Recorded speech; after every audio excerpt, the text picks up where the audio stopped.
Well, I'd show you my tool now. I opened it up, see it a little better now. Yeah, it works pretty good considering. I have to sharpen a couple of them a little bit more, but we'll see. It's not too bad. And I sure could get in all these ones, like what's that one right there? Yeah. And this one I just use for like the outside stuff, like scraping along there. Yeah. Get all smooth before I sand it, so yeah. Hopefully it turns out to be pretty nice. Well, I'll get back to you shortly.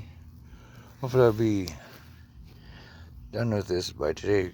Shoot, our daylight lasts till sunset is like 9:30 or something like that at night, and then sunrise is like 6:30 in the morning, 6 o'clock or something. I forget.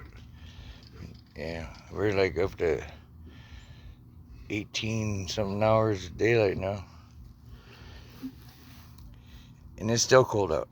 By the way, yeah, we've only been in the 50s, but when that sun's shining, it's shining, and it feels good. Yeah, it's a long winter, that's for sure. Alright, I'm gonna get back to you.